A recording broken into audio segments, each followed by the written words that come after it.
1532ನ ಮಾನ್ಯ ಉಪಮುಖ್ಯಮಂತ್ರಿಗಳನ್ನ ಕೇಳಬಯಸ್ತೀನಿ ಅಧ್ಯಕ್ಷ ಉತ್ತರವನ್ನು ಒದಗಿಸಲಾಗಿದೆ. ಸನ್ಮಾನ್ಯ ಅಧ್ಯಕ್ಷರೇ, ಉತ್ತರ ಒದಗಿಸಿದ್ದಾರೆ. ಇದು ಅಂಡರ್ಪಾಸ್ ಕಾಮಗಾರಿ ಪ್ರಾರಂಭ ಆಗಿದ್ದು 2021ರಲ್ಲಿ ಟೆಂಡರ್ ಕೊಟ್ಟಿದ್ದಾರೆ, ಗುತ್ತಿಗೆದಾರನಿಗೆ ವರ್ಕ್ ಆರ್ಡರ್ ಕೊಟ್ಟಿದ್ದಾರೆ. ಅದರ ಮಧ್ಯೆ ಅಲ್ಲೊಂದಷ್ಟು ಜನಕ್ಕೆ ಕಾಂಪೊಸಿಷನ್ ಕೊಟ್ಟಿದ್ದಾರೆ. ಸರ್ಕಾರ ಹಣ ಇಟ್ಟಿತ್ತು, ಕಾಂಪೊಸಿಷನ್ ಕೊಟ್ಟಿದ್ದಾರೆ. ಇನ್ನೂ ಒಂದು 26 ಜನಕ್ಕೆ ಕಾಂಪೊಸಿಷನ್ ಕೊಡಬೇಕು. ನಾನು ಹಿಂದೆನೂ ಪ್ರಸ್ತಾಪ ಮಾಡಿದ್ದೆ. ಅದು ತುಂಬ ಒತ್ತಡ ಇರತಕ್ಕಂಥ ಪ್ರದೇಶ. ಜಾಲಹಳ್ಳಿ ಕ್ರಾಸ್ ಅಂದರೆ ನ್ಯಾಷನಲ್ ಹೈವೇ ಪಿಣ್ಯ ಕೈಗಾರಿಕೆಗೆ ಹೋಗುವಂಥ ರಸ್ತೆ. ಭಾಳಷ್ಟು ಸಮಸ್ಯೆಯಿಂದ ಕೂಡಿರ್ತಕ್ಕಂಥ ಜಾಗ. ದಿನನಿತ್ಯ ಭಾಳಷ್ಟು ಆಕ್ಸಿಡೆಂಟ್ ಆಗ್ತದೆ. ಉತ್ತರದಲ್ಲಿ ಕೊಟ್ಟಿದ್ದಾರೆ ಮಾನ್ಯ ಅಧ್ಯಕ್ಷರೇ. ನಾನು ಕೇಳಿರೋ ಪ್ರಶ್ನೆ, ಜಾಲಹಳ್ಳಿ ಅಂಡರ್ ಪಾಸ್ ಕಾಮಗಾರಿ ಅನುದಾನ ಬಿಡುಗಡೆಯಾಗಿದ್ದರೂ ಇದುವರೆಗೂ ಕಾಮಗಾರಿ ಪ್ರಾರಂಭವಾಗದಿರಲು ಕಾರಣವೇನು ಅಂತ ಕೇಳಿದ್ದೀನಿ ಡಾಕ್ಟ್ರೆ. ಅದರೊಟ್ಟಿಗೆ ಇನ್ನು ಉಳಿದ 26 ಸ್ವತ್ತಿನ ಮಾಲೀಕರಿಗೆ ಭೂಸ್ವಾಧೀನ ಪರಿಹಾರ ನೀಡುವ ಸಂಬಂಧ ಪ್ರಸ್ತಾವನೆ ಪ್ರಗತಿಯಲ್ಲಿದೆ ಅಂತ ಉಪಮುಖ್ಯಮಂತ್ರಿಗಳು ಕೊಟ್ಟಿದ್ದಾರೆ. ಉಪಮುಖ್ಯಮಂತ್ರಿಗಳಿಗೂ ಗೊತ್ತು, ತುಂಬ ಒತ್ತಡದ ಜಾಗ ಅದು, ಅವಶ್ಯಕತೆ ತುಂಬ ಇದೆ. ಪೀಣ್ಯ ಕೈಗಾರಿಕೆಗೆ ಸುಮಾರು 7-8 ಲಕ್ಷ ಜನ ಬರ್ತಾರೆ. ಏಷ್ಯಾದಲ್ಲೇ ಬಹುದೊಡ್ಡ ಕೈಗಾರಿಕಾ ಪ್ರದೇಶ ಅದು. ಅಂಡರ್ ಪಾಸ್ಗೆ ಹಿಂದಿನ ಸರ್ಕಾರ ಹಣ ಕೊಟ್ಟಿತ್ತು.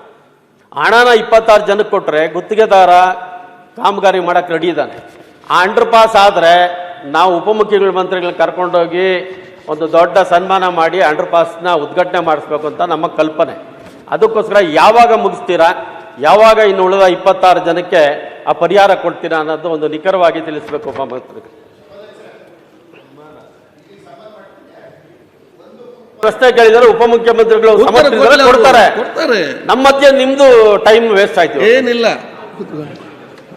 ಅಧ್ಯಕ್ಷ, ಮುನ್ರಾಜ್ ಅವರು ಏನು ಪ್ರಸ್ತಾವನೆ ಮಾಡಿದ್ದಾರೆ, ಪ್ರಶ್ನೆ ಕೇಳಿದ್ದಾರೆ, ಅದು ಇರೋ ವಾಸ್ತವಾಂಶ ಅವ್ರು ಹೇಳಿದ್ದಾರೆ. ಹಿಂದೆನೇ ಇದು ಆಗಿದೆ. ಅದು PJB ಅನ್ನೋ ಒಂದು ಕಾಂಟ್ರಾಕ್ಟ್ರು ಕೊಟ್ಟಿದ್ದೀವಿ. ಅಲ್ಲೇನಾಗಿದೆ, 57 ಕೋಟಿ ರೂಪಾಯಿ ಅನುದಾನದಲ್ಲಿ ಅವರು 2021ರಲ್ಲಿ ಇದನ್ನು ಈ ಕೆಲಸನ ವಹಿಸಲಾಗಿತ್ತು. ಇನ್ನು ಈಗ 48 ಜನ ಮಾಲೀಕರಿಗೆ ಕಾಂಪನ್ಸೇಷನ್ ಕೊಟ್ಟಿದೆ. ಒಟ್ಟು 85 ಕೋಟಿ ರೂಪಾಯಿ ವೆಚ್ಚದ ಕಾಂಪನ್ಸೇಷನ್ನು ಕೊಡಬೇಕು, ಬಿಡುಗಡೆ ಮಾಡಲಾಗಿದೆ. ಒಟ್ಟು 139 ಕೋಟಿ ರೂಪಾಯಿ ಇಲ್ಲಿ ಅಂದಾಜು ಮಾಡಲಾಗಿದೆ ಭೂಸ್ವಾಧೀನಕ್ಕೆ. ಇಲ್ಲಿ 26 ಜನ ಅವರ ಪ್ರಾಪರ್ಟಿಗಳನ್ನ ಕೊಡಬೇಕು. ಅದಕ್ಕೆ ಒಂದು 53 ಕೋಟಿ ರೂಪಾಯಿ ಲೆಕ್ಕ ಹಾಕಿದೆ. ಇಲ್ಲ TDR ಕೊಡಬೇಕು, ಇಲ್ಲ ಪೇಮೆಂಟ್ ಕೊಡಬೇಕು. ನಾನು ರಿಕ್ವೆಸ್ಟ್ ಮಾಡ್ಕೊಳ್ತಾ ಇದ್ದೀನಿ ತಮ್ಮ MLA ಸಾಹೇಬರಿಗೆ, ನಮ್ಮ ಮುನ್ರಾಜ್ ಅವರಿಗೆ, ನನ್ನ ಸ್ನೇಹಿತರು, ಭಾಳ ಆತ್ಮೀಯ ಇವರು, ಅವ್ರಿಗೆ ರಿಕ್ವೆಸ್ಟ್ ಮಾಡ್ತಾ ಇದ್ದೀನಿ, ಆ ಮಾಲೀಕರ ಹತ್ರ ಸ್ವಲ್ಪ ತಾವೆಲ್ಲ ನೆಗೋಸಿಯೇಷನ್ ಮಾಡಿ ಸರಿ ಮಾಡಿ ಕರ್ಕೊಂಡು ಬಂದರೆ ಅವ್ರಿಗೆ TDR ಕೊಟ್ಬಿಟ್ಟು ಈ ಕೆಲಸನ ಪ್ರಾರಂಭ ಮಾಡಿಸೋಣ. ಅದೇನು ತೊಂದರೆ ಇಲ್ಲ. ಅವ್ರು ಕೇಳೋದ್ರಲ್ಲಿ ಭಾಳ ದಟ್ಟಣೆಯಾದ ಪ್ರದೇಶ, ಇಂಪಾರ್ಟೆಂಟ್ ಕೆಲಸ, ಅದು ಕೇಳೋಣ. ಮಿಸ್ಟರ್ ಮುನಿ ಕೇಳ್ತಾ ಇದ್ದಾರೆ. ಆ ಮುನಿ ಅವರು ಒಂದು ಪ್ರತ್ಯೇಕವಾದ ಪ್ರಶ್ನೆ ಹಾಕಲಿ, ಅದಕ್ಕೆ ಉತ್ತರ ಕೊಡೋಣ. ಅಧ್ಯಕ್ಷ, ನಾನು ಮಾತಾಡ್ಬಿಡ್ತೇನಪ್ಪ. ಅಧ್ಯಕ್ಷ 139 ಇತ್ತು.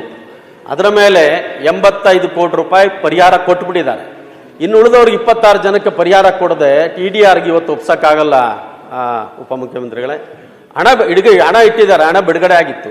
ಆ ಹಣನ ಕೊಟ್ಟರೆ ಸಾಕು, ಬೇರೆ ಯಾವುದು ಬೇಡ. 26 ಜನ ರೆಡಿ ಇದ್ದಾರೆ ಕೊಡಕ್ಕೆ. ಒಂದು ಸಪರೇಟ್ ಮೀಟಿಂಗ್ ಮಾಡ್ತೀನಿ, ಆಫೀಸರ್ಸ್ ಕರ್ಸ್ಬಿಟ್ಟು ನಿಮ್ಮ ಸಮ್ಮುಖದಲ್ಲಿ ಒಂದು ಮೀಟಿಂಗ್ ಮಾಡೋಣ. ಅಧ್ಯಕ್ಷ ಆಗ್ಬೋದು. ನಮ್ಮ ಮನೇನೂ ಅಲ್ಲೇ ಇರೋದು, ದಿನನಿತ್ಯ ಅನುಭವಿಸ್ತಾ ಇದ್ದೀರಿ ಕಷ್ಟಗಳು. ಅದು ಇಡೀ ನಮ್ಮ ರಾಜ್ಯದ್ದು ಟ್ರಾನ್ಸ್ಪೋರ್ಟ್ ಎಲ್ಲ ಈ ಕಡೆನೇ ಇರೋದು ಗೊತ್ತಿದೆ. 80% ನಮ್ಮ ಬಸ್ ರೂಟು ಎವ್ರಿಥಿಂಗ್ 80% ಹೋಗೋದು ಇಲ್ಲಿ. ಅಲ್ಲೇ ಭಾಳ ಜಂಕ್ಷನ್, ತಮಗೂ ಅದೇ ರೋಡಲ್ಲೇ ಬರಬೇಕಾಗಿದೆ. ಶನಿವಾರ ಭಾನುವಾರ ಬಂದ್ರು ಅಂತೂ ನಮ್ಮ ಮನೆಗೆ ಹೋಗೋಕ್ಕಾಗಲ್ಲ. ನಮ್ಮ ಮನೆಗೆ ಬರಬೇಕಾದ್ರೆ ನನಗೆ ಅರ್ಧ ಮುಕ್ಕಾಲು ಗಂಟೆ ಅಲ್ಲೊಂದು ಜಂಕ್ಷನಲ್ಲಿ ಆಗ್ತದೆ. ಭಾಳ ಇಂಪಾರ್ಟೆಂಟು. ನಮ್ಮ ಸರ್ಕಾರ ಇದ್ದಾಗ ಅನುಮೋದನೆ ಕೊಟ್ಟಿತ್ತು. DK ಶಿವಕುಮಾರ್ ಅವರು ಅದನ್ನು ಕೊಟ್ಟರೆ ಬೆಂಗಳೂರಲ್ಲಿ ಆ ಥರದ್ದು ಒಂದು ಗೋಪಾಲಯ್ಯನವರ ಏರಿಯಾದಲ್ಲೂ ಒಂದು ಪ್ರಾಬ್ಲಮ್. ವಿರೋಧ ಪಕ್ಷದ ನಾಯಕರೇ, ಒಂದು ಸಪರೇಟ್ ಆಗಿ ಸಭೆ ಕರೆದು ತೀರ್ಮಾನ ಮಾಡಿ. ನಿಮ್ಮ ಅಧ್ಯಕ್ಷತೆ, ಮುನ್ರಾಜ್ ಅಧ್ಯಕ್ಷತೆ ಕರಿತೀನಿ, ಮೀಟಿಂಗ್ ಮಾಡೋಣ. ಗೋಪಾಲ್ ಕೃಷ್ಣ ಬೇಲೂರ್ ಮೀಟಿಂಗ್ ಮಾಡ್ತಂತ ಹೇಳ್ತಾರಲ್ಲ. TDR ಅಲ್ಲ ಇದು.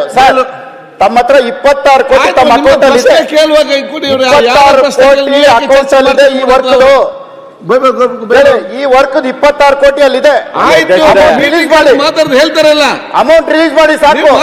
ಅವ್ರು ಮಾತಾಡ್ತಾರೆ ಮೀಟಿಂಗ್ ಕರೆದು ಯಾಕೆ ನೀವು ಅದನ್ನ ರಿಲೀಸ್ ಮಾಡಿದ್ರೆ ಸಾಕು. TDR ಅವಶ್ಯಕತೆ ಇಲ್ಲ. ಆಯ್ತು ನೀವು ಅದು ಉತ್ತರ ಕೊಡ್ಬೇಕು. 87 ಕೋಟಿ ಕೊಟ್ಬಿಟ್ಟು 87 ಕೋಟಿ ಕೊಟ್ಬಿಟ್ಟು 26 ಕೋಟಿ TDR ಕೊಡೋದು ಯಾರು ಹೋಗ್ತಾರೆ? ಆಯ್ತು ಈಗ ಯಾಕೆ ಮಾತಾಡ್ತೀರಿ ನೀವು?